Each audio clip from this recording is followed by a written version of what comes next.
말씀 보겠습니다. 사도행전 28장 1절로 14절 말씀입니다. 다소 긴 본문인데요. 설교 이 본문 앞뒤 구절을 다음에 읽어보세요 했는데 몇 퍼센트나 읽겠는가 싶어서, 물론 다 읽으실 줄 믿는데 오늘은 좀 긴 본문이지만 1절에서 14절까지 한번 같이 합독하도록 하겠습니다. 우리가 구조된 후에 안즉 그 섬은 멜리데라 하더라. 비가 오고 날이 참에 원주민들이 우리에게 특별한 동정을 하여 불을 피워 우리를 다 영접하더라. 바울이 나무 한 묶음을 거두어 불에 넣으니 뜨거움으로 말미암아 독사가 나와 그 손을 물고 있는지라. 원주민들이 이 짐승이 그 손에 매달려 있음을 보고 서로 말하되 진실로 이 사람은 살인한 자로다. 바다에서는 구조를 받았으나 공의가 그를 살지 못하게 함이로다 하더니, 바울이 그 짐승을 불에 떨어버리매 조금도 상함이 없더라. 그들은 그가 붙든지 혹은 갑자기 쓰러져 죽을 줄로 기다렸다가 오래 기다려도 그에게 아무 이상이 없음을 보고 돌이켜 생각하여 말하되 그를 신이라 하더라. 이 섬에서 가장 높은 사람 부불리오라 하는 이가 그 근처에 토지가 있는지라. 그가 우리를 영접하여 사흘이나 친절히 머물게 하더니 부불리오의 부친이 열병과 이질에 걸려 누워있거늘 바울이 들어가서 기도하고 그에게 안수하여 낫게 하며, 이러므로 섬 가운데 다른 병든 사람들이 와서 고침을 받고 후한 예로 우리를 대접하고 떠날 때에 우리 쓸 것을 배에 실었더라. 석 달 후에 우리가 그 섬에서 겨울을 난 알렉산드리아와 배를 타고 떠나니 그 배의 머리 장식은 디오스구로라 수라구사에 대고 사흘을 있다가 거기서 둘러가서 레기온에 이르러 하루를 지낸 후 남풍이 일어나므로 이튿날 보디올에 이르러 거기서 형제들을 만나 그들의 청함을 받아 이레를 함께 머무니라. 그래서 우리는 이와 같이 로마로 가니라. 그곳 형제들이 우리 소식을 듣고 아비오 광장과 트레이스 타베르네까지 맞으러 오니 바울이 그들을 보고 하나님께 감사하고 담대한 마음을 얻으니라. 아멘. 하나님께 감사하고 담대한 마음을 얻으니라. 아멘. 아멘. 지난 한 주간 내년도 목회 계획을 세운다고 일주간의 시간을, 좀 멈춤의 시간을 가졌습니다. 근데 멈춤의 시간을 갖고 기도에 집중하려고 하니 자꾸 주위에서 좀 기도를 방해하는 거지요. 자꾸 일이 생기고 또 부르고 안 되겠다. 그래서 기도원에 올라갔습니다. 기도원에 올라가면서 참 마음이 무겁지요. 무거웠는데 한 달 동안, 1년 동안 진행한 모든 발자취를 다시 한번 반추하면서 내년도를 향해서 하나님이 어떻게 문을 열어주실까, 그분을 좀 기대도 되고 한편으로는 좀 무거운 마음이 들기도 하고 기도에 집중을 했습니다. 그런데 그 중에서 한 가지, 날아가는 존재가 지금까지 걸어온 이 발걸음이 어떤 의미가 있을까, 또 앞으로는 걸어가는 발걸음이 어떤 의미가 있을까, 하나님께 부름을 받고 택한 그 사역의 길을 걸어왔다고 하는데 내 자신의 인생의 의미가 무엇일까, 좀 그 부분에 대해서 좀 깊이 한번 묵상을 하고 기도를 했습니다. 근데 그날 저녁에 예배 그냥 24시간 기도하는 굴이 따로 있는데요. 기도하다가 그래도 한번 다른 목사님의 설교를 좀 들어봐야 되겠다. 그래서 저녁 예배 집회에 참석을 했는데 제목이요, 네 집안에 있는 귀신을 추방하라. 그 누가복음 말씀을 통해서 말씀을 전하시더라고요. 내 집에 있는 이 흑암의 세력, 이 마귀가 뭘까? 그러면서 계속 기도하는 가운데 인생의 의미에 대해서 계속 기도하게 됐습니다. 저번 주에 이 침묵이라는 일본인 그 작가 얘기를 했더니요, 가끔 이 책 얘기를 하면 작가이신 정현미 지사님이 꼭 그 책을 대해서 같이 얘기돼요. 저번에 그 침묵이라는 그 책, 그 일본인 그 작가는 그 유작을 같이 작업을 하셨대요. 어떻게 보면 대단한 분이에요, 저분도. 그래서 오늘도 그 책이 소개를 서론에 먼저 하고, 이 인생의 의미에 대해서 계속 이렇게 집중을 하다가 이 한 사람에 대해서 떠올리게 됐습니다. 유대인 2세이고요. 오스트리아 출신의 정신과 의사인 빅터 플랭큰이라고 하는 박사입니다. 자, 제2차 세계대전 중에 37살의 나이로 나치의 아우슈비츠 수용소에 수감된 사람입니다. 지옥과 같은 이 수용소에서 3년을 보내고 극적으로 살아남은 후에 쓴 책이 있습니다. 바로 빅터 플랭클의 죽음의 수용소에서라고 하는 책입니다.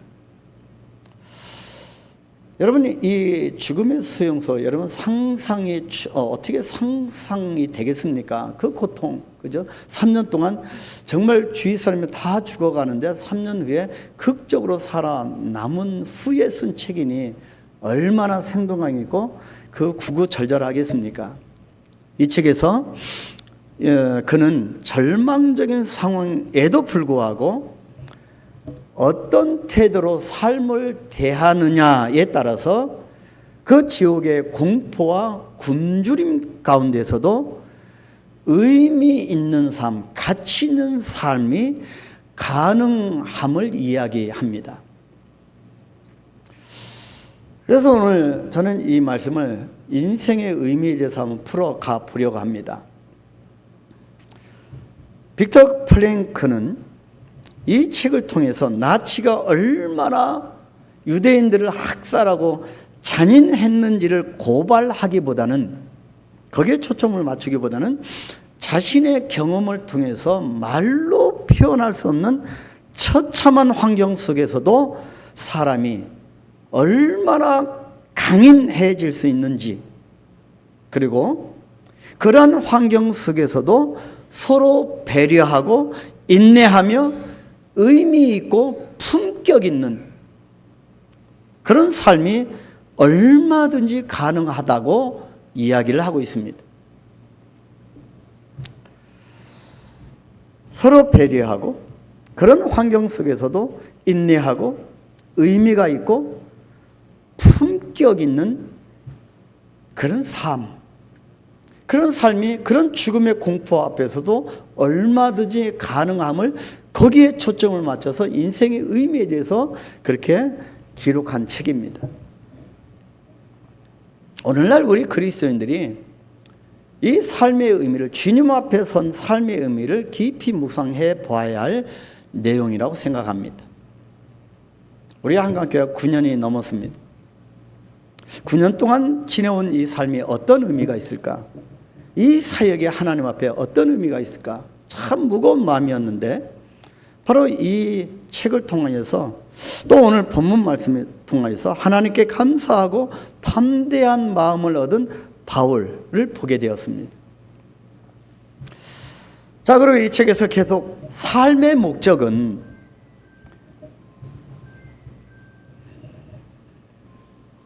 자, 연세 드신 분들이라 이해하는데, 오랫동안 찬양 끝나고 찬양 인도자가 핸드폰을 꼭 꺼주시기 바랍니다 했는데, 예, 그렇게 해주시길 바랍니다. 안내를 좀 해주시기 바랍니다.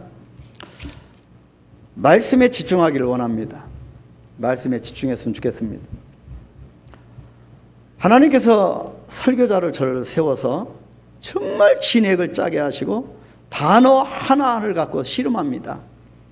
집중하도록 그렇게 도와주시면 좋겠습니다. 계속적으로 빅터 플랭클은요, 삶의 목적에 대해서 말을 합니다. 삶의 목적은 행복에 있지 않고 의미 있는 삶을 사는 데 있음을 강조하고 있습니다. 삶의 의미를 추구하면 행복은 자연스럽게 따라오기 때문이라는 것입니다. 일맥상통하죠? 우리 인생의 목적은 행복이 아니라 거룩이라고 제가 누차게 강조합니다. 우리가 하나님의 은혜 가운데 하나님의 말씀대로 거룩하게 살면 하나님이 예비한 풍성한 행복은 자연히 하나님이 주시기 때문입니다. 이미 주셨기 때문입니다. 그래서 삶의 의미를 추구하면, 가치를 두면 행복은 자연스럽게 따라오기 때문이라는 거지요.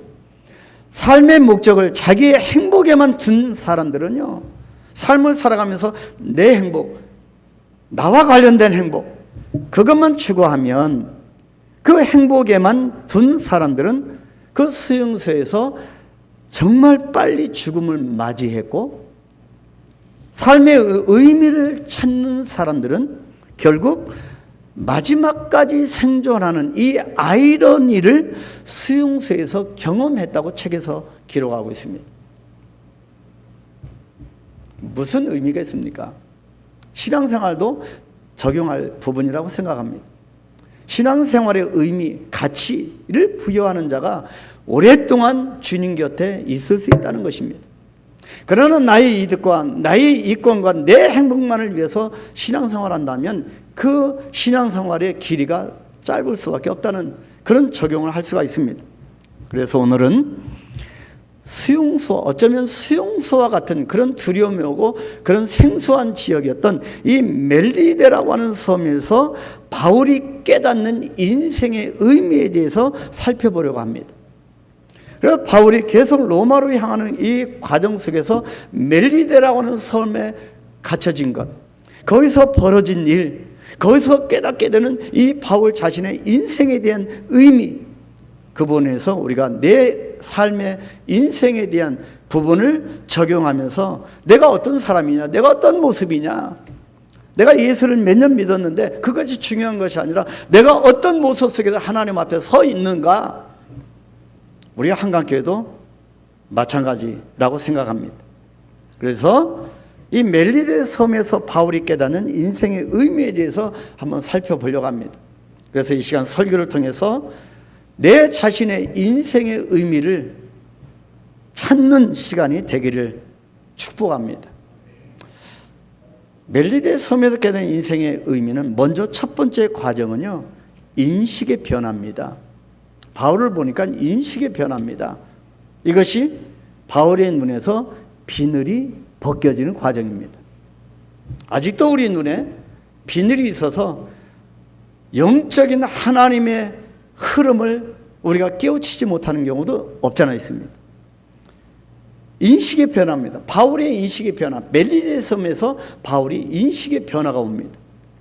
자, 로마로 가던 사도 바울과 그 배에 타고 있던 몇 명입니까? 276명입니다. 276명이나 되는 사람들이 유라굴로 광풍을 만나서 죽게 됐죠. 그리고 배는 깨어졌죠. 그리고 앞머리는 그냥 모래톱에 박히고 뒤쪽에서는 완전히 폭풍 가운데 깨어지기 시작하고, 그래서 배 안에 있었던 물건과 모든 장비들은 꼭 필요한 것들임에도 불구하고 인생의 과정 가운데 다 바다에 버려야만 했는데, 그런 위기 가운데 봉착했는데 하나님께서 개입하심으로 말미암아 생명은, 머리털 하나는 상하지 않은 채 모두 기적적인 구원을 받은 그 사건을 우리는 지난주 설교를 통하여 보았습니다.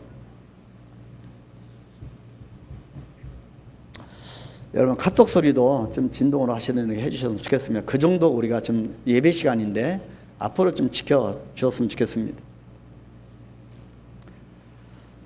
그런 그들이요, 이제요, 생각지도 못한 삶에 도착하게 된 겁니다.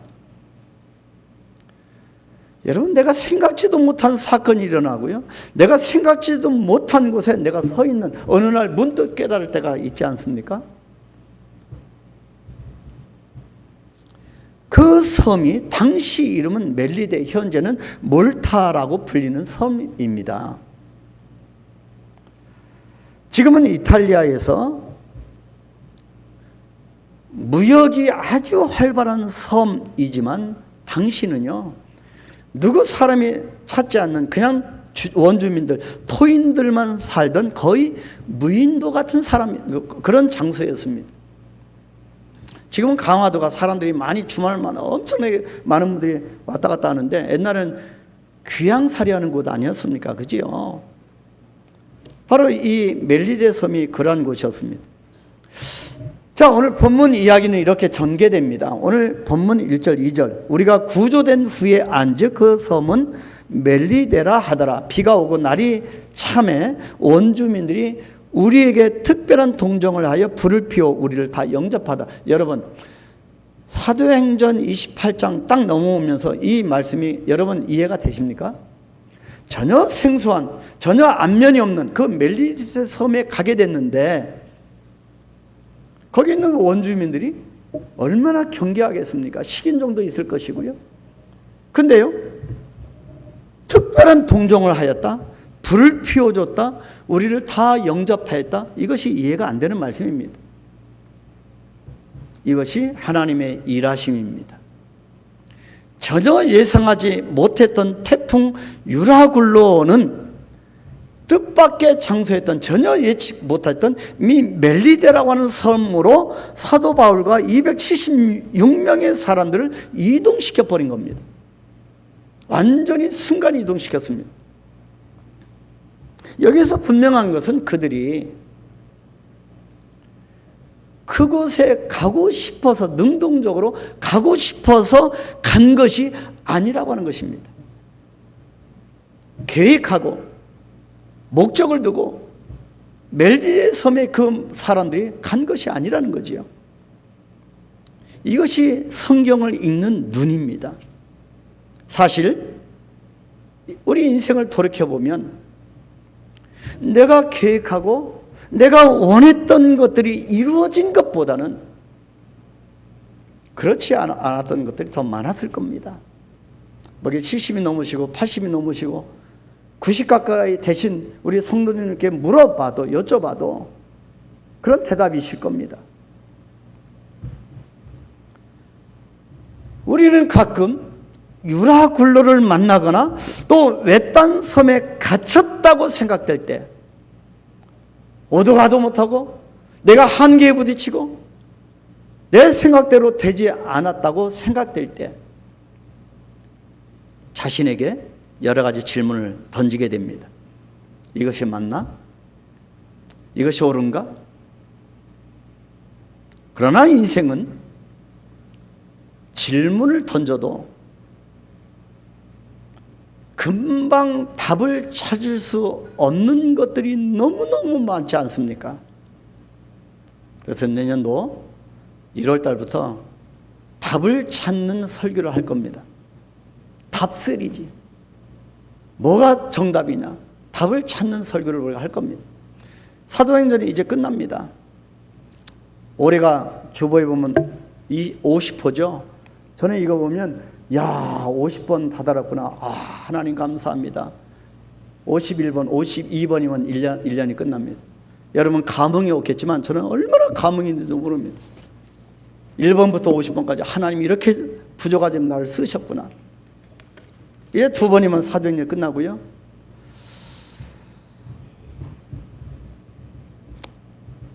그렇게 곧바로 답을 찾을 수 없는 것들이 너무너무 많습니다. 내가 원하는 것을 이루어내는 삶도 많지 않음을 봅니다. 여러분 생각하고 계획하고 뜻대로 다 이루어지고 뚝딱 여러분 성공적인 인생을 살아간 분들이 여기에 과연 몇 분이나 계실까? 그래서 늘 한숨 쉬고 아쉬움을 토로하고 그때 그랬으면 얼마나 좋았을까? 그렇게 살아가는 거 아니겠습니까? 우리의 의지와 선택으로만 되지 않는 일들이 우리의 인생에는 너무나 많다는 겁니다. 물론 어느 정도 어떤 부분에서는 성취됐을 수도 있습니다. 그런데 인생이 나의 의지와 내 의지와 애씀의 결과물이 아니라는 것,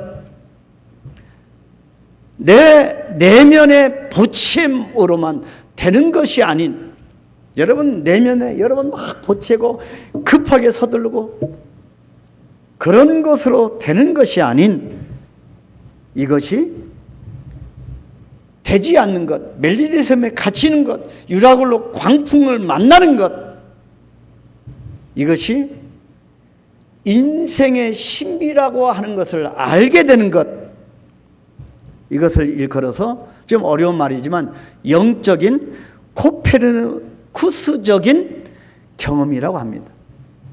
영적 코페르니쿠스적인 경험, 내 뜻대로 되지 않는 것, 그러나 경험되어지는 것. 지금껏 나를 중심으로 이 해와 달이 돌아야 되고 도는 줄 알았는데, 그래서 내가 주인공으로 주도적으로 살아가는 것이 맞다고 생각했는데, 어느 날에 문득 나를 포함해서 다른 것들이 우주의 한 축을 따라서 돈다고 하는 진리를 깨닫게 되었다는 의미의 단어가 바로 영적 코페르니쿠스적인 경험입니다. 내 힘으로 안 되는 걸 깨닫는 거죠. 내가 주인이 아니라는 걸 깨닫는 겁니다. 내가 원하지 않는 장소에 자꾸 떠밀려가는 것, 그것을 깨닫는 겁니다.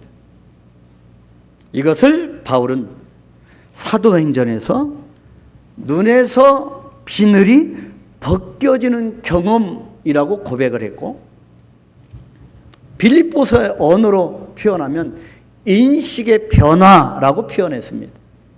빌립보서는 자꾸 사람의 인식을 변화시키는 책입니다. 그래서 빌립보서의 언어는 인식의 변화입니다. 눈에서 비늘이 벗겨지는 것. 이런 일들이 언제 일어나게 되는가입니다. 여러분이 이런 일이 반드시 하나님이 우리를 성숙의 과정에서 만나게 하시는데, 이런 일들이 언제 일어나게 될까요, 여러분? 바로 유라굴로와 같이 예기치 않던 고난 속에서, 그리고 멜리데 섬 같은 인생의 섬을 만났을 때입니다. 고립됐을 때, 한계에 부딪혔을 때, 도저히 내 힘으로 안 된다, 그걸 깨달았을 때입니다. 그래서 인생의 의미는 내 인식의 변화와 비늘이 벗겨질 때 정말로 인생의 의미를 깨닫게 된다라고 하는 사실을 알 수가 있습니다. 그래서 여러분이 이 연말에 기도하시면서 제가 시간을 드리는 겁니다. 여러분 식구들과 이제는 인식의 변화가 중요합니다. 눈에서 비늘이 벗겨지는 그 모습이 중요합니다. 그 부분을 연말에 우리가 했으면 좋겠습니다. 우리 눈에서 고정관념의 비늘도 벗겨내 인식의 변화를 이루어가고, 그래서 결국에는 주님만 바라보게 되는 그런 역사가 이번 연말에 있게 되기를 축복합니다. 이것이 우리 인생 아니겠습니까? 신앙생활, 주님 앞에서 인생 아니겠습니까? 두 번째는, 그렇다면 인생의 신비가 무엇일까? 인생의 신비, 그것은 복음의 능력이 우리 가운데 이미 찾아오셨다는 겁니다. 이것이 우리 인생의 신비입니다. 자, 이제 전혀 예기치 않은 멜리데 섬에 도착한 바울과 일행들은 전혀 예기치 않은 그 땅에서 전혀 또 예기치 않은 원주민들의 환영과 도움을 받게 됩니다. 이것이 인생의 섬에서 경험하게 되는 인생의 신비입니다. 다 끝난 것 같은데 어떻게 하나님께서 모르는 사람을 통해서도 우리를 위로하게 하시는 겁니다. 바울과 이 일행들은 14일 동안이나 장장 두려움 속에서 먹지도 못하고 죽음의 공포 속에서 지냈던 사람들이었습니다. 그들은 나름 다 똑똑하고 강인하고 바다에 대해서 잘 알았던 사람들이었습니다. 잘났던 사람입니다. 자부심이 대단했습니다. 그런데요, 지금 그들에게는 어떤 형편입니까? 먹을 것도 없지요. 추위를 막을 것도 없습니다. 어떤 누구 도움이 아니면 전혀 살아날 수 없는 그런 환경에 내몰리게 된 겁니다. 그러한 때 사람으로 치부도 않았던 그런 원주민들, 이 토인들이 불을 피워서 이 일행들을 도와주었던 겁니다. 이해가 되십니까? 도저히 이해가 안 되는 사건입니다. 자신들이 거의 죽게 되었을 때 한 번도 만나보지 못했던 이 사람들을 통해서 따뜻한 영접을 하나님께서 받도록 인도하신 겁니다. 그것이 보이지 않는 손, 하나님의 손입니다. 이것이 하나님의 일하시는 방법입니다. 인생의 섬에서는 내가 주인이 될 수 없다고 하는 사실을 깨닫게 하시기 위함입니다. 철저하게 내 인생의 주인은 내가 아님을 깨닫게 하기 위함입니다. 그런데요, 오늘 본문 3절 4절에 보니까 전혀 생각하지 못한 일들이 또 일어나고 있습니다. 같이 읽어볼까요? 바울이 나무 한 묶음을 거두어 불에 넣으니 뜨거움으로 말미암아 독사가 나와 그 손을 물고 있는지라. 원주민들이 이 짐승이 그 손에 매달려 있음을 보고 서로 말하되 진실로 이 사람은 살인한 자로다. 바다에서는 구조를 받았으나 공의가 그를 살지 못하게 함이로다 하더니, 섬의 원주민들에게나 뱀에게 물린 바울에게 모두 예기치 않은 일이 일어나게 된 겁니다.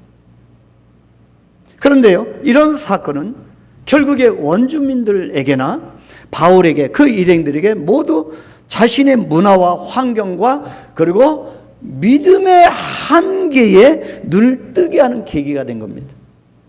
믿음의 한계입니다. 믿음의 한계에 눈을 뜨게 되는 계기가 바로 오늘 본문 말씀입니다. 맹독을 갖고 있는 독사에 물렸죠. 죽냐 안 죽냐 보는 겁니다. 근데 죽었습니까? 안 죽는 겁니다. 다음에 어떤 일이 일어났습니까? 계속 5절 6절에 같이 있습니다. 바울이 그 짐승을 불에 떨어버리며 조금도 상함이 없더라. 그들은 그가 붙든지 혹은 갑자기 쓰러져 죽을 줄로 기다렸다가 오래 기다려도 그에게 아무 이상이 없음을 보고 돌이켜 생각하여 말하되 그를 신이라 하더라. 안 죽는 겁니다. 하나님의 역사 가운데 있는 사람은 안 죽습니다. 쓰러질지언정 다시 일어날 수 있습니다. 여러분 두려워하지 마십시오.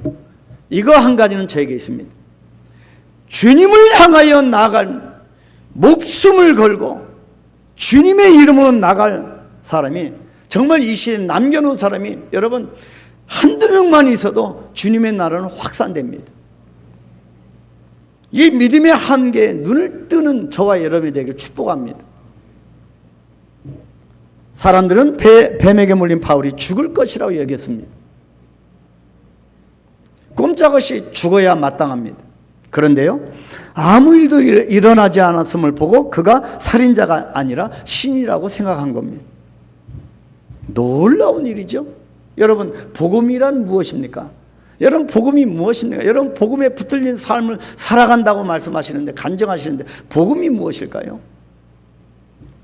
복음은 강력한 생명입니다. 생명력을 회복하는 것이 부흥이기도 하고요. 언제든지 복음은 최악의 상황을 최선의 상황으로 바꿔놓는 능력이 있습니다. 이걸 믿으십니까? 이것이 우리가 믿는 복음의 능력입니다. 복음의 능력은 환경이나 전통이나 문화적인 영향력을 항상 뛰어넘습니다. 우리의 삶에는 기적이 없었을까요?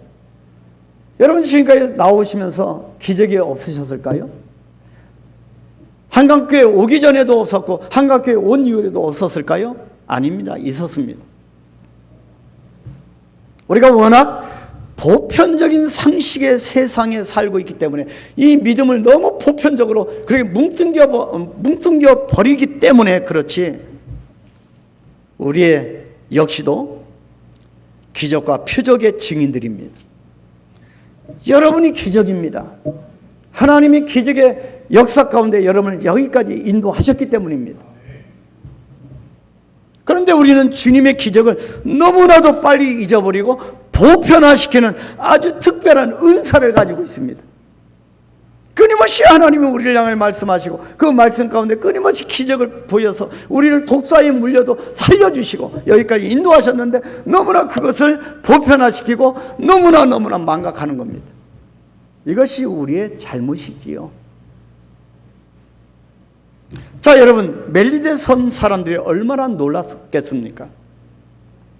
특별히 이 섬에서 가장 높은 추장인 보블리오가 감동을 받은 겁니다.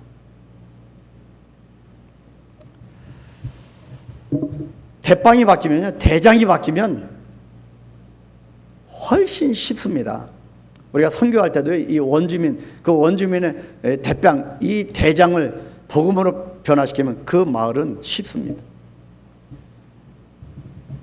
남편이 바뀌면 온 집이 모두가 삽니다. 남편들이요, 아멘? 성경에 우리 남편을 가장으로 세우셨잖아요. 남편이 살면, 바뀌면 가정이 삽니다.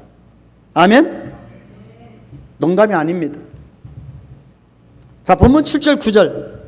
이 섬에서 가장 높은 사람 보블리오라 하는 이가 그 근처에 토지가 있는지라 그가 우리를 영접하여 사흘이나 친절히 머물게 하더니 보블리오의 부친이 열병과 이질에 걸려 누워 있거늘 바울이 들어가서 기도하고 그에게 안수하여 낫게 하며 이러므로 섬 가운데 다른 병든 사람들이 와서 고침을 받고 이것이 복음의 능력입니다.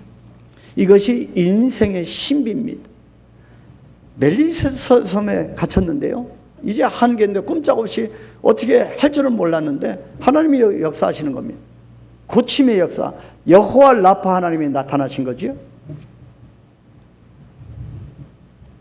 오늘도 이와 같은 일들이 분명히 일어나고 있습니다. 한강교회는 없을까요? 기도했을 때 병이 떠나간 거 많습니다.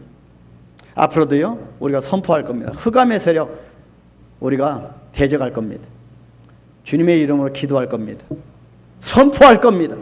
흑암의 세력은 떠나갈지어다. 내년에 올 연말부터 이런 놀라운 은혜를 회복하게 될 것입니다. 흑암의 세력 앞에 잠식되고 저는 이거 용납하지 않겠습니다. 그래서 바로 이 부분, 복음의 능력으로 우리가 돌아가야 합니다. 그런데요, 우리가 가장 경계해야 할 점은 하나님의 능력이 믿어지지 않는다고. 지금 이렇게 병고침의 역사가 나타나는데 하나님의 능력이 믿어지지 않는다고. 그분의 수준을 나의 수준으로 끌어내려서는 안 된다는 것입니다. 우리가 신앙생활 할 때 우리가 잘못하는 것 중에 하나가 자꾸 하나님이 이런 수준을 자꾸 내 수준으로 끌어내리는 겁니다. 심각하게 잘못입니다. 우리가 하나님의 역사 가운데 정말 오늘부터는 우리가 선포하고 하나님의 능력이 나타나게 할 것입니다. 하나님의 수준을 하나님의 수준으로 올려드릴 것입니다. 내가 안 된다고, 내가 못 믿겠다고 기준을 내려서는 안 된다는 것입니다. 그래서 한강교회도 기준을 내려서는 안 됩니다. 높일 겁니다. 여러분 따라오셔야 됩니다. 내가 바쁘다고 헌신의 기준을 내려서도 안 됩니다. 내가 생업에 바쁘고 이 땅의 일에 바쁘다고 주님의 몸된 교회를 섬기는 헌신의 기준을 내려서도 안 된다는 것입니다. 이것이 제가 성경을 보면서 깨닫고 갈수록 깨닫는 것입니다. 목사가 할 일이 무엇일까? 성도들 하여금 예수 그리스도의 제자가 되게 만드는 것입니다. 강력한 병사로 만드는 것입니다. 더 이상 용납 안 하겠습니다. 그리스도의 군사가 될 것입니다. 할렐루야. 아멘. 이런 일이 분명히 복음의 능력의 역사가 나타나게 될 것입니다. 그래서 항상 기준과 말씀이 중요합니다. 우리의 모든 판단 근거는 말씀에 대해야 합니다. 복음의 능력은 내 생각과 내 기준을 뛰어넘는 인생의 신비입니다. 세 번째, 그러면 인생의 원리가 무엇일까? 우리가 무엇으로 살아갈 것인가? 우리가 멜리디의 섬에 갇힐 수밖에 없는 연약한 존재인데, 그러면 우리가 어떤 원리로 우리 인생을 풍성하게 살아갈까? 바로 그것은 은혜의 플러그를 접목시키는 겁니다. 인생의 섬에서 산다고 하는 것은 자기의 힘으로, 내 힘으로 살 수 없음을 뜻한다고 말씀드렸습니다. 그것은요, 약하기 때문도 아니고요. 우리가 왜 약합니까? 그리스도인 권세의 이름이 우리 가운데 있는데, 그죠? 약함 때문이도 아니고 어떤 종교적인 성향이 있기 때문이도 아닙니다. 이것을 깊이 깨닫는 것을 은혜라고 합니다. 여러분, 이것을 깨닫게 되기를 축복합니다. 이 은혜는 사람들에게 절대적인 존재를 향해, 절대적인 존재 하나님을 향해 타들어가는 이 간절한 목마름으로 구도자적인 삶을 갈망하게 해서 주님 앞에 나오도록 만들어 놓는 것이 은혜입니다. 그래서 얼마만큼 나의 삶 가운데 은혜를 갈망하느냐, 바로 인생의 승패가 갈려집니다. 이때 보통 두 종류의 신앙생활을 하게 되는데요, 하나는 미니멈 신앙생활입니다. 미니멈 신앙생활은 예수님을 영접하긴 했습니다. 그럼 믿음으로 간신히 구원만 받습니다. 그저 내가 예수님을 믿는다 정도입니다. 그래서 교회도 나옵니다. 예배도 드립니다. 그런데요, 그 이상도 그 이하도 아닙니다. 이것이 미니멈 신앙생활입니다. 조그마한 환란이, 유라고 광풍이 몰아치면, 내가 이해가 안 되면 예배 자리에 없습니다. 흔들립니다. 자, 그런가 하면 두 번째, 맥시멈 신앙생활이 있습니다. 맥시멈 신앙생활. 이 사람은요, 하나님의 말씀을 압니다. 은혜를 이해합니다. 주님의 임재가 무엇을 의미하는지도 압니다. 그리고 주님께서 원하시는 삶, 의미 있는 삶이 무엇인지도 깨달아 합니다. 교회가 무엇인지, 예배가 무엇인지 압니다. 그래서 계속 내년 1월부터 정답을 찾아가는 설교를 할 겁니다. 정답이 무엇이냐? 그래서 답 시리즈를 할 겁니다. 결국 이분은 풍성한 영적 은혜를 누리게 됩니다. 영적인 풍성한 은혜를 누리는 것이 내년도 주님의 뜻으로 저는 확신합니다. 바울은 죄수의 몸으로 배를 탔지만 그런 가운데 만나게 되는 유라굴로와 그 광풍으로 인한 한 섬에 도착하게 되는 모든 과정 속에서, 우리의 인생의 모든 과정 속에서 뭐 적용할 수 있겠죠. 그런 과정 속에서 의미 있는 삶을 추구하며 살아왔던 겁니다. 목적이 하나였습니다. 그것은 하나님에 대한 신뢰와 그분의 약속을 믿는 것이었습니다. 철저하게 하나님을 신뢰하고 하나님이 말씀하신 그 언약을 철저하게 붙들고 그렇게 나아왔던 겁니다. 그리고 어떤 상황에서도 끊어지지 않는 주님과의 이어짐, 커넥션, 플러그인입니다. 플러그가 꽂혀 있는 거죠. 그래야 작동이 불이 켜지고, 주님과의 이어짐, 커넥션, 플러그인, 바로 이것이 바울의 삶이었습니다. 인생의 섬에서 우리로 하여금 의미 있는 삶을 가능하게 하는 것은 무엇이겠습니까? 우선 반드시 주님과 연결되는 것입니다. 이어지는 것입니다. 그런데 유라굴로에서나 인생의 섬 멜리데 섬에서 이제는 그런 어려운 환경 가운데 주님으로부터 충전을 받게 되니까 어떤 현상이 나타납니까? 인생에서 일어난 중요한 원리 하나를 발견하게 된 겁니다. 바울이 그 극심한 상황에서 인생의 원리 하나를 발견했습니다. 그것이 본문 10절 11절입니다. 여러분의 인생의 원리가 되기를 축복합니다. 같이 읽습니다. 후한 예로 우리를 대접하고 떠날 때 우리 쓸 것을 배에 실었더라. 석 달 후에 우리가 그 섬에서 겨울을 난 알렉산드리아 배를 타고 떠나니 그 배의 머리 장식은 디오스구로라. 알렉산드리아 배를 탔다네요. 훨씬 좋은 배를 하나님이 주신 겁니다. 먹을 것이 전혀 음식을 못 먹었던 사람들이 충분한 양식을 얻게 되었다고 하네요. 이것이 인생의 원리인데, 이 땅에 살아갈 때 필요한 의식주 문제에 대해서 우리는 늘 걱정합니다. 열심히 의식주를 위해서 살아갑니다. 경쟁이 치열하고 시간도 없습니다. 그죠? 이 의식주 문제 때문에 이 나라 이 땅이 자녀 출산이 현저하게 떨어집니다. 집을 사야 하고 애 키워야 되고 학원 보내야 되고, 그래서 젊은이들 결혼도 늦게 하고 자녀를 출산하지 못하는 그런 이유 중에 큰 이유 아니겠습니까? 어찌 보면 이 땅이 비극입니다. 의식주 문제에 대해서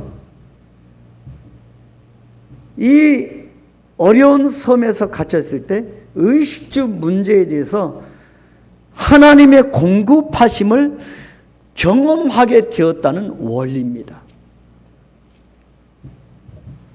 우리 신앙생활 가운데 의식주 문제가 어느 정도 정립이 되면 얼마나 신앙생활이 진리가 너희를 자유케 하리라, 얼마나 은혜가 넘치겠습니까? 근데 의식주 문제에 자꾸 신앙생활이 얽매이는 겁니다. 이것이 영적인 부분과 물질적인 부분과의 연계성입니다. 뜻이 하늘에서 이루어진 것 같이 땅에서도 이루어지는 삶, 바로 그런 삶입니다. 영과 육이 균형 잡힌 그런 신앙생활입니다. 지금 멜리데 섬에서 이 인생의 원리를 바울이 깨닫게 된 겁니다.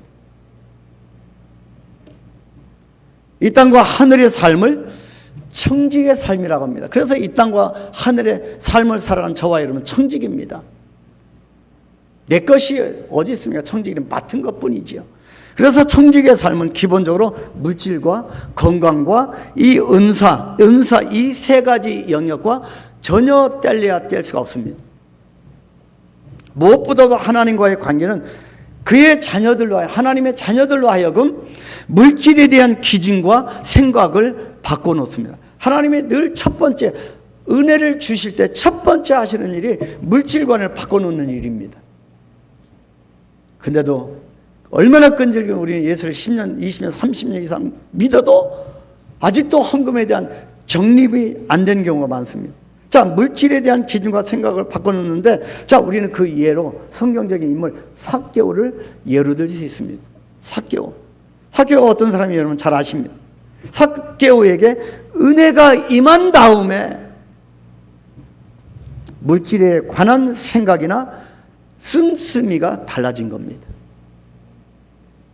지금까지는 나를 위해서 사용했는데 물질의 생각이나 씀씀이가 물질관이 완전히 바뀌었, 이거 첫 번째였습니다. 나인성의 과부를 보십시오. 은혜가 임하니까 자기와 아들이 마지막으로 먹고 죽으려고 했던 한 움큼의 밀가루를, 이 양식을 망설임이 없이 하나님의 사자에게 준 겁니다. 내어놓은 겁니다. 이것이 물질과의 관계, 첫 번째 은혜 받은 사람의 변화입니다.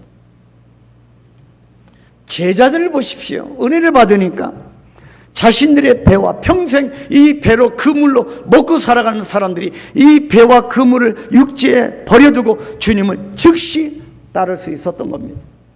근데 왜 우리는 못 따를까요? 아직도 물질에 사로잡혀서 신앙생활에 눈이 보이지 않을까요? 다른 말로 표현하면 비로소 하나님의 풍성함을 보는 눈이 열렸다고 하는 뜻입니다. 30, 60, 100배의 원리를 깨닫게 되었다는 의미입니다. 그동안은 자신과 자기 가족에게 묶이던 삶이 이제는 나누어주는 삶으로, 베푸는 삶으로, 돕는 삶으로 후히 주고 흔들어 공급하시는 하나님의 손길을 경험하게 된 것입니다. 여러분, 열심히 내가 노력해서 피땀 흘려서 막 창고에 드리고 그러나 어느 날 한 번에 훅 꺼져버리는 그것을 경험하시겠습니까? 아니면 주님의 공급하시는 은혜로 풍성함을 누리기를 원하십니까? 섬이라고 하는 곳은요, 항상 먹을 것이 부족한 곳입니다. 그죠? 특히 무인도는 생사가 왔다 갔다 할 정도로 먹을 것이 부족한 곳입니다. 때로 끼니조차 힘든 곳입니다.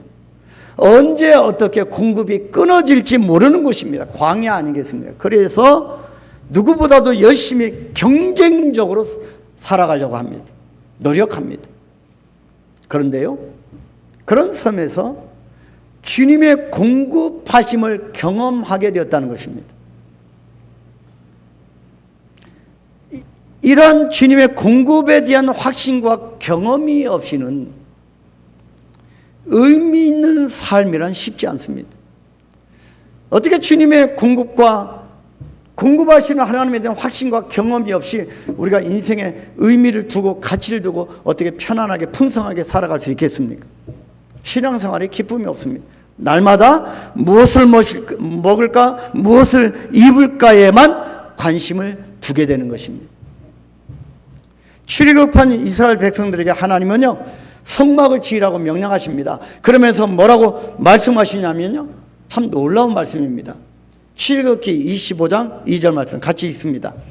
이스라엘 자손에게 명령하여 내게 예물을 가져오라 하고 기쁜 마음으로 내는 자가 내게 바치는 모든 것을 너희는 받을지니라. 예물을 가져오라고 말씀합니다. 명령하시죠. 기쁜 마음으로 내는 사람이 나에게 바치는 그 모든 것을 결국에 받게 될 것이다 말씀합니다. 근데요, 참 이 성경을 보면 의문이 생기지 않습니까, 여러분? 여러분, 이 성경을 읽을 때 뭔가 이해가 안 되는 점 없으십니까? 지금 이 사람은 이스라엘 백성은 애굽을 탈출한 지 얼마 안 됐습니다. 출애굽해서 광야 생활을 합니다. 근데 광야 생활을 하는 그들에게 무슨 예물이 있었을까 하는 점입니다. 빈손으로 바로왕과 그 강력한 군대들이 쫓아오는데요, 무엇을 들고 있었겠습니까? 들고 나올 수 있었겠습니까? 지금 집에 불 나는데 이 맹렬하게 타는 불길에 무엇을 들고 나올 수 있겠습니까? 급히 몸만 피해 나오지 않겠습니까? 그런 이스라엘 백성들이 무슨 예물이 있겠습니까? 근데 하나님은요, 명령하십니다. 내게 예물을 가져오라. 이해가 안 됩니다. 하나님께 드릴 예물 찾아봐도 없을 겁니다.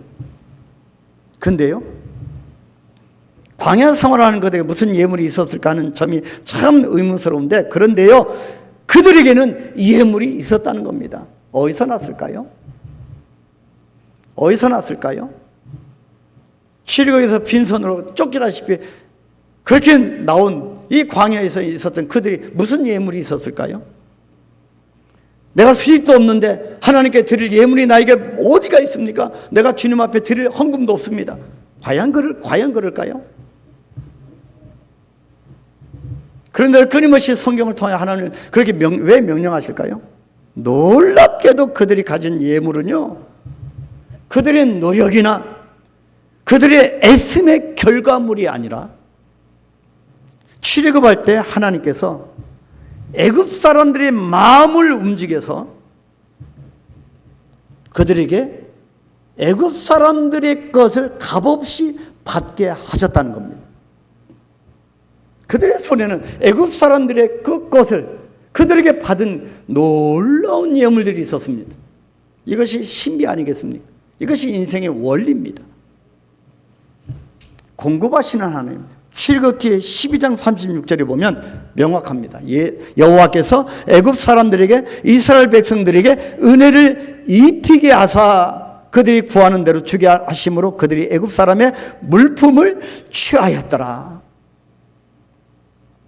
하나님께서 이스라엘 백성에게 은혜를 주셨죠? 어떤 은혜입니까? 이스라엘 백성들이 구하는 대로 우리가 먹을 거 없어요, 목말라요, 그렇게 구하는 대로 애굽 사람들의 물품을 취하도록 그렇게 하신 겁니다. 하나님이 주신 겁니다. 할렐루야. 우리 인생도 하나님이 공급해 주십니다. 이 이스라엘 사람들의 손에 있는 것도 빼앗아서 우리 손에 들려주시는 하나님이십니다. 인생의 섬은요, 나 혼자만의 열심과 성실함만으로 살아가는 것이 절대 아닙니다. 그런 멜리디 섬까지 하나님 불어서 가둬놨는데 자꾸 내가 아직도 주인공 되는 걸 못 버립니다. 내가 하려고 합니다. 그 인생의 섬은요, 그런 것이 절대 아니라고 말씀하시는 거지요. 그것은요, 오히려 하나님의 공급하심을 경험할 수 있는 최적의 장소입니다. 여러분, 아무것도 없으십니까? 생업이 원활하지 않습니까?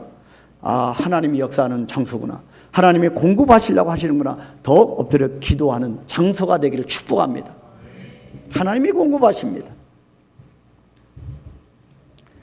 그곳에서 살던 사람들이 이제는 이런 모든 것을 독사에 물려는 죽지 않고 이런 공급하심을 경험하게 되니까, 원주민들이 처음으로 경험하게 되니까 어떤 일이 일어납니까? 자기 섬에 들어온 이방인들을 죽이지 않고 오히려 극진히 대접하면 물론이고 필요한 것까지 배에 실어주는 그런 인생으로 이 원주민들도 바뀌게 된 겁니다. 우리가 갇혀있는 그 원주민들이 여러분들에게 먹을 것을 풍성하게 대접하고 오히려 인생의 배 위에, 여러분의 배 위에 먹을 것을 풍성하게 실어주게 되는 하나님의 공급하심이 있게 되기를 축복합니다. 어느 시대에도 경제나 비즈니스나 직장 생활이 수월했던 적이 없었습니다.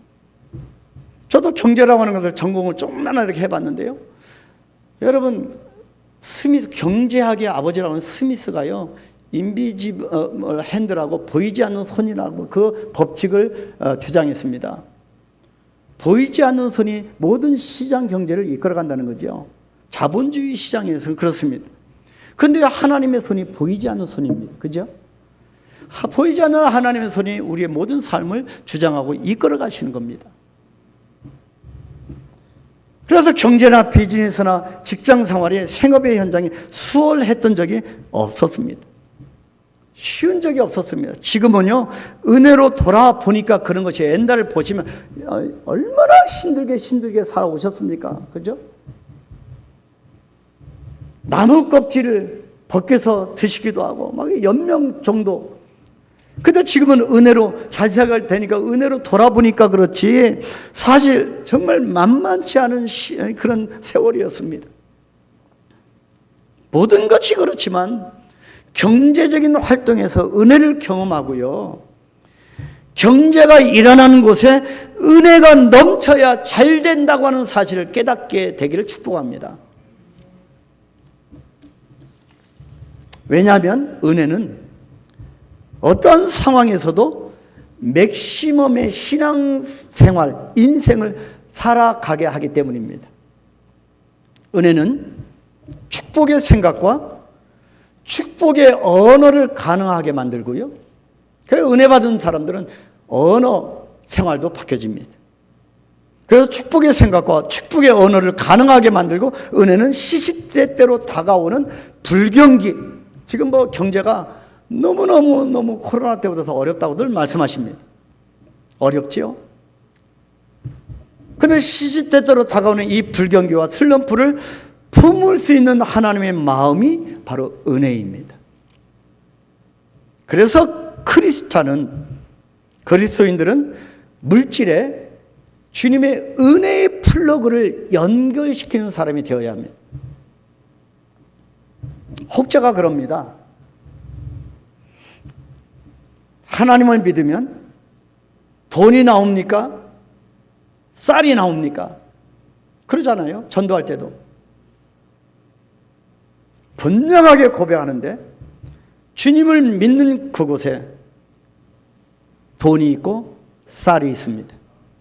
공급하시는 하나님이 계시기 때문입니다. 자, 인생의 목적 마지막으로 보겠습니다. 바울의 인생의 목적이 무엇이었습니까? 로마였습니다. 드디어 바울이 로마에 도착합니다. 로마에 입성한 이것은 다음 주에 자세히 우리가 볼 겁니다. 본문 14절 15절 거기서 형제들을 만나 그들의 청함을 받아 이레를 함께 머무니라. 그래서 우리는 이와 같이 로마로 가니라. 그곳 형제들이 우리 소식을 듣고 아비오 광장과 트레이스 타베르네까지 맞으러 오니 바울이 그들을 보고 하나님께 감사하고 담대한 마음을 얻으니라. 찢기고 풍랑을 만나고 낙심케 되고 근데 하나님께 감사했다. 담대한 마음을 얻었다. 그렇게 성경은 기록합니다. 이것이 인생의 목적대로 사는 사람이 받게 되는 축복입니다. 하나님께 감사하는 것, 담대한 마음을 갖는 것, 이것은 인생의 목적, 하나님이 주신 목적대로 살아가는 사람만이 받는 축복입니다. 얼마나 멀리 바울이 돌아왔습니까? 얼마나 고생했겠습니까? 드디어 바울은 로마에 도착합니다.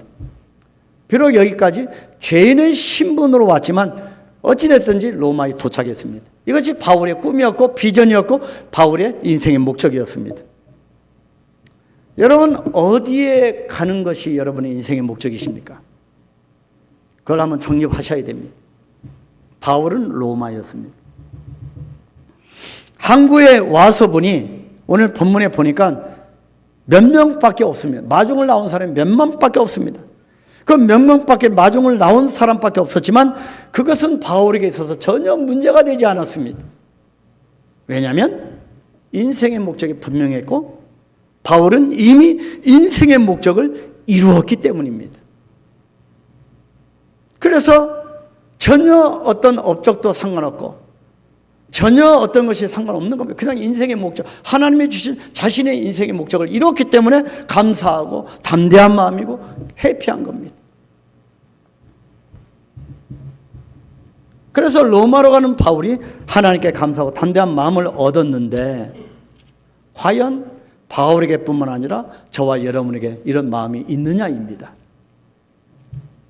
없다면 무엇이 잘못됐는지 어디에서 은혜가 떨어졌는지 봐야 합니다. 그래서 전적으로 하나님의 은혜로 나아갈 것입니다. 사랑하는 성도 여러분, 하늘나라 동행자 여러분, 우리는 누구나 목적지를 향해 가는 인생들입니다. 어느 분은 얼마 안 남은 분도 있겠고요. 어느 분은 아직 한참을 가야 할 분도 계십니다. 그런데 인생의 항해에서 가장 중요한 것은 내 배에, 내 인생의 배에 예수님이 계시냐 안 계시냐입니다. 더 나아가서 주님이 내 인생의 배의 선장이시냐 손님이시냐 이것이 중요합니다. 예수님을 내 배에 태웠지만 여러분들이 배의 선장을 하려고 하지 마십시오. 예수님을 배에 태우기까지 했는데, 내 인생에 태우기까지 했는데 자꾸 내가 예수님을 적게놓고 내가 이 배의 선장 역할을 하려고 합니다. 주님만이 선장이시고 우리들은 선장이 되신 주님께서 말씀하시는 대로 매뉴얼대로 키를 돌리고 말씀 이 매뉴얼이 있으면 이 성경대로 키를 돌리고 사공이 되어야 하는 것입니다. 우리 한강교회 사공이 얼마나 많은지 모르겠습니다. 주님만이 사공이 되도록 해야 합니다. 그래서 기도원에서 이런 부분 아름다운 모습을 제가 그려봤습니다. 시적 표현일지 모르겠지만 석양의 아름다운 노을을 뒤로하고 주님과 내 인생의 배의 갑판 위에서 촛불을 켜고 황홀한 저녁을 같이 맞이하는 그런 주님의 제자가 되었으면 좋겠다라는 것이 저의 바람입니다. 우리 한강교회 공동체원들이 서로 기쁨으로 주님과 더불어 촛불을 찬란하게 켜놓고 저녁에 만찬을 나누며 주님과 그렇게 멋진 음악에 맞추어서 주님과 춤도 추고, 이 은혜에 감격하여서 견딜 수 없어서 다윗처럼 춤을 추고, 때로 예기치 못한 풍랑이 불어와도, 때로 생각지 못한 삶을 만날지라도 선장이신 주님을 신뢰하고 로마까지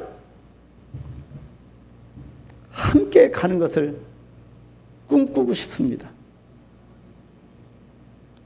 이것이 선한 청지기의 모습입니다. 여러분 인생의 항해 위에 우리 주님의 은총이 날마다 충만히 임하시게 되기를 축원합니다. 우리 한번 기도하십시다. 내 인생의 배에 주님 오르시옵소서. 오르셔서 내 인생의 주인이 되시옵소서. 나는 청직이고 그냥 주님의 도구입니다. 주님 이곳에 오셔서 주인 되시옵소서. 선장이 되시옵소서.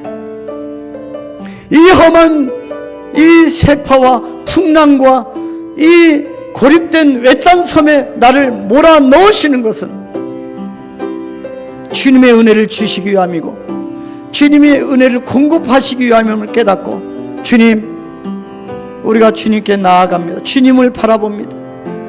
우리가 이 시간 같이 기도하겠습니다. 거룩하신 아버지 하나님, 어느덧 나도 모르게 주님이 주신 내 인생의 시간 속에서 내가 주인공으로, 내가 주인이 되었습니다. 오 하나님 아버지, 인식의 변화가 있게 하시고 내 눈에 비늘이 벗겨지게 하시고, 그래서 인생의 신비인 복음의 능력을 다시 회복하게 하시고, 우리 인생의 원리인 은혜의 플러그, 주님과 이어짐, 이 부분을 해낼 수 있도록 은혜 베풀어 주옵소서. 결국 인생의 목적, 주님께서 우리를 불러주신 로마에 입성하는 역사가 있게 하여 주옵소서. 하나님 한강교회를 붙들어 주시고, 아버지 변함없는 흔들림 없는 우리 믿음은 하나님께서 이끌어 주신다입니다. 하나님 멋진 믿음을 가지고 나아가오니 하나님 역사해 주시고 그리스도의 제자가 되게 하여 주시옵소서.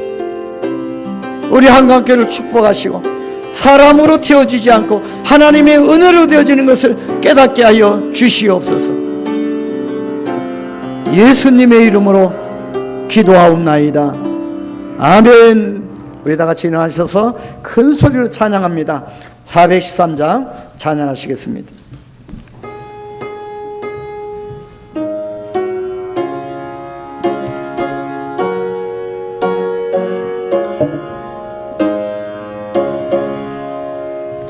내 평생에 가는 길 순탄하여 늘 전전한 강 같은지 큰 폭파로 무섭고 어렵든지 나의 영혼은 늘 평안하다. 내 영혼 평안해. 내 영혼 평안해. 저 마귀는 우리를 삼키려고 일 벌리고 달려와도 주 예수는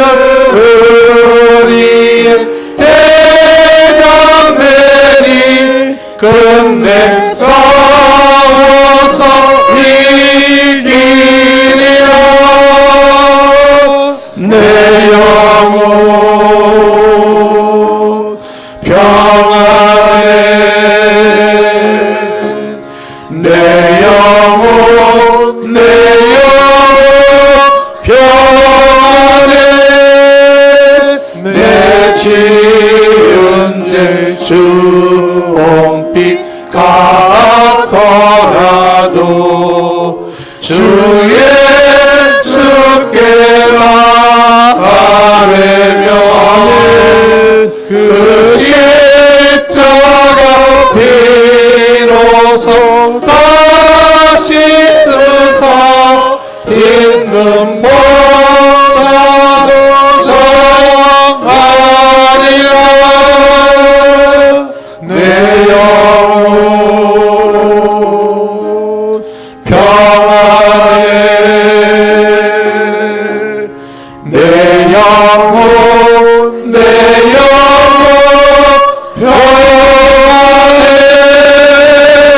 저 공중에 구름이 일어나. 할렐루야. 큰 나팔이 울리네. 주셔서 세상 심판에도 나의 영혼은 겁없으리. 내 영혼 평안해.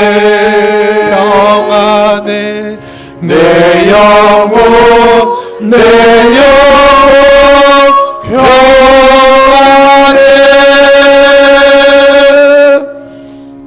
이제는 우리 주 예수 그리스도의 은혜와 하나님의 그 크신 사랑하심과 성령님의 위로 교통 능력의 충만하심이 흑암의 세력의 권세를 깨뜨리고 성령의 권능의 역사로 오직 복음만을 살아가고 멜리의 섬에서 깨닫는 인생의 의미를 분명하게 깨달아 하나님께 나아가는, 그래서 인생의 목적인 로마에 나아가는 우리 한강교회와 성도들 머리머리와 저들의 모든 비전들 위해 지금으로부터 영원토록 함께 있을지어다.